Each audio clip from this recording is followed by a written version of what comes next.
নমস্কার বন্ধুরা, সবাই কেমন আছেন? আশা করি খুব ভালো আছেন। আপনাদের আশীর্বাদে আমিও খুব ভালো আছি। কাকলির আরেকটি নতুন ব্লগে আপনাদের স্বাগত জানাই। আজকে আপনাদের সুন্দর সুন্দর ফুল দেখাবো। চলুন আমার বাগানে দুটো গোলাপ ফুল গাছ এনেছি। এটা আপনাদের সাথে শেয়ার না করলে হয়? এটা ফোটা গোলাপে এনেছি, আরও কুড়ি আসছে। এটাকে বসিয়েছি। এত সুন্দর লাগছে। শীতকালে ফুল না দেখলে তবে আর কি দেখবেন বলুন? শীতকালে ফুলে ফুলে যেখানে যাচ্ছি সেখানেই যেন ফুলে ছড়াছড়ি একদম। সেদিনকে বেলুড়ে গিয়েছিলাম, দক্ষিণেশ্বরে গিয়েছিলাম, সেখানেও দেখলাম কি সুন্দর সুন্দর ফুল।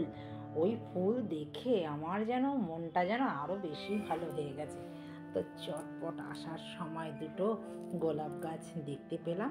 ওই সেই রাসবিহারি থেকে নিয়ে এসেছি, সুজিতদার থেকে দুটো গোলাপ সেদিনকেও নিয়ে এসেছি। তো বেশ ভালোই লাগলো। আর বাগানটা তো আমার ফুলে জানেন আপনারা। আর এই জবাটা কিন্তু আমি অনলাইন থেকে অর্ডার করেছিলাম, ফ্লিপকার্ট থেকে। তো সেখান থেকে এসছে। জবা গাছটা একটুখানি ছিল, একে যত্ন করে এখন গাছ ভর্তি কুড়ি খালি। মানে এত কুড়ি কি বলবো আর। মানে এতটাই যে ফুল দেবে এই জবা ফুলগুলো আমি নিজেও ভাবতে পারিনি। আর এই জবাটাও আজকে ফুটেছে, এটাও তো দেখেছেন আপনারা। অনেক দিন ধরে কিন্তু ফুটেই যাচ্ছে ফুটেই যাচ্ছে। মানে শীতকাল এটা। আর এই যে গোলাপ দেখুন, এই গাছটা অনেক বছরের গাছ। এটা যখন নাকি আমি বাগান তৈরি করি তখন থেকে এই গাছটা প্রত্যেক বছর এইরকম গোলাপ হয়, এরকম বড় বড় থোকা থোকা। আর এই কালারটা গোলাপ বলতে আমরা ছোট থেকেই জেনে এসেছি এই গোলাপটা। এখন তো গোলাপের ভ্যারাইটি অনেক রকমের। তো আমারও বাগানে দুটো কিন্তু নিয়ে এসেছি। চলুন, ঘরে চলে এসেছি। গাছে জল দিয়ে পরিচর্যা করে এই গাছের পেছনে সকালবেলা 1 ঘন্টা আমাকে দিতে হয়। দাদা বাজার থেকে নিয়ে এসছে আজকে চিংড়ি মাছ। চিংড়ি মাছটা আমি জল দিয়ে ভিজিয়ে রেখে দিলাম। মেয়ে স্কুল যাবে, দাদা চলে গেলে ওদের খাবারটা জোগাড় করে দিই আগে।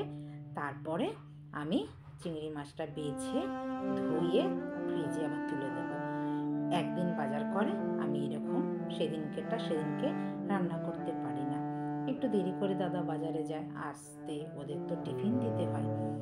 শীতের ফুলকপি, মানে কপি বলতে ফুল বলতে এই একটাই কিন্তু সবজি সব থেকে বেশি খেতে ভালো লাগে।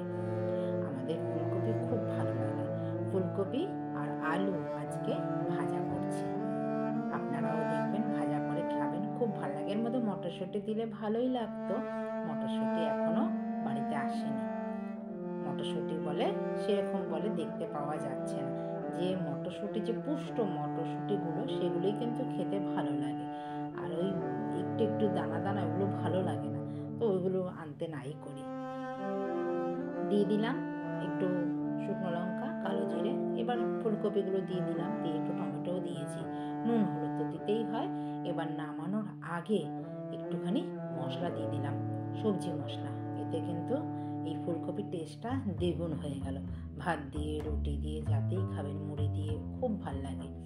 আর এখন বানিয়ে নিচ্ছি আমি ডিম ভর্তা। দুটো ডিম সেদ্ধ করতে বসিয়ে দিয়েছি। আমার মেয়ে আবার ডিম ভর্তা খেতে খুব ভালোবাসে। মানে দুটো শুকনো লঙ্কা ভেজে নিলাম, কয়েক কোয়া রসুন ভেজে নেব, নিয়ে এবার কটা পেঁয়াজ ভেজে নেব কুচি কুচি করে। তারপরে এই মাখবো। এইরকম ডিম ভর্তা খেতেও কিন্তু খুব ভালো লাগে। শীতকালে দেখবেন একটু ভর্তা, একটু মাখামাখিটাই বেশি ভালো লাগে খেতে।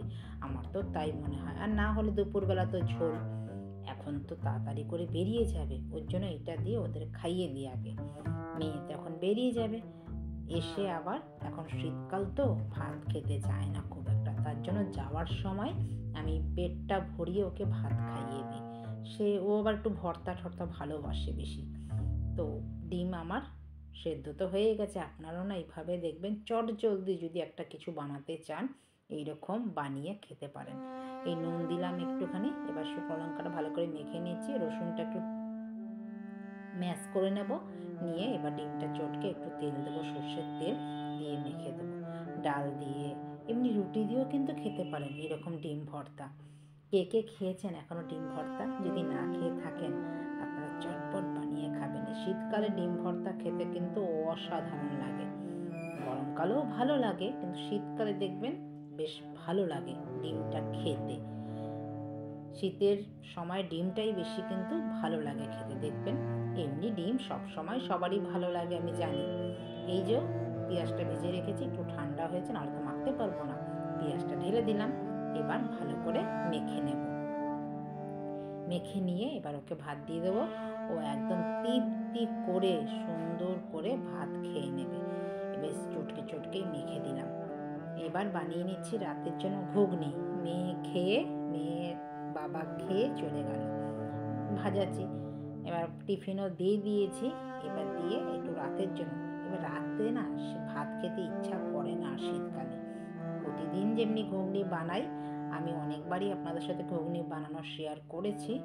আর আপনারা যেইভাবে বানান আমিও সেইভাবে বানাই। আদা রসুন পেঁয়াজ টিয়াজ দিয়ে ঘুগনিটা আগে সেদ্ধ করে রেখেছি, একটু আলু দিয়েছি আজকে, দিয়ে বানিয়ে নিচ্ছি। একটু ঘি গরম মশলা দেব, দিয়ে এবার ওইটাই এবার যে যেরকমভাবে খায়। আমরা তো ঘুগনি খুব একটা যে আমি ভালো পারি বানাতে সেটা কিন্তু না। কেন, আমরা না মানে কোনো দিন ঘুগনি খুব একটা খাইনি।